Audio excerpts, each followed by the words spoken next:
Hi everyone, this is Randall with Carter Hill Honeybees, and in today's video I'm going to show you the difference between my best yard, which is right here, in terms of how tall the supers are versus the colonies that I had to feed in the middle of winter because they wasn't fed up good enough last summer. So I want to show you quickly in this short video the difference and how this reminds me almost every time I go to the yard of the poor job I did last summer. So here's my best, strongest yard. The only colony here that got any feed was number 7. I brought it home towards the end of February and it fed up nicely in about a week or so, and I was able to move it up here. But the rest of them was able to collect enough feed on their own last summer and fall that I didn't have to feed them. And all the colonies you're about to see, I just got through supering them up, so they're supered as needed. And as you can see, this yard here is stacked up nicely. It's very consistent. So the population of the bees is more consistent here. The supering is more consistent, and you'll see the big difference I'm talking about. So that colony there done tried to swarm 2 times.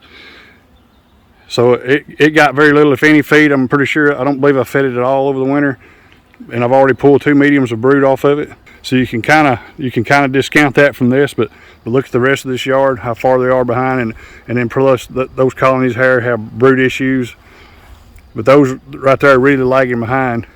So this is just one example. This is probably overall the worst yards that I have in terms of growth, other than the weakest one at home. Of course, I'm going to correct that. I'm going to bring some of those nukes down here and boost these smallest ones up here.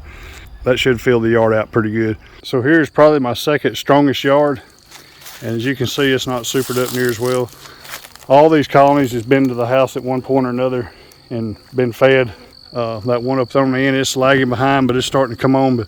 So this is a really good illustration of what happens in the late summer and the fall can affect your next spring. So just look at the difference. There's not near the population in these colonies as they are in that one up there that, even though I didn't feed it, had the proper nutrition going into the fall, and those right there did not. That right there to me speaks volumes as to why proper nutrition is important in the late summer and fall, along with a good mite treatment, which I did do a good mite treatment. I just neglected to give proper nutrition. This yard here just has 2 colonies. This colony here is pretty decent. I did take a deep off of it, and that one there requeened itself. And finally, this yard right here, we've had so-so performance there. As you can see, I've got one really good colony there, and there's another one, and those other 2 are lagging behind as well. So there you have it. Pretty big difference. I got some colonies in some of the other yards that are coming along nicely, but they're still pale in comparison to these. The consistency, as you can see, is not as good. Obviously, I didn't show the insides of the colonies, but like I said, I got them supered as they needed, and that in itself tells the story. So this is definitely motivation for me to get it together this summer and do a much better job after harvest and get my bees prepared for winter. That will start in August here in Northwest Alabama for me. I want to get prepared and be ready, and I want to get my bees situated for this winter, hopefully with some better beekeeping and some luck on my side. Hopefully that will I'll have much more consistency next year, and most of my yards will look like what you see behind me at this time.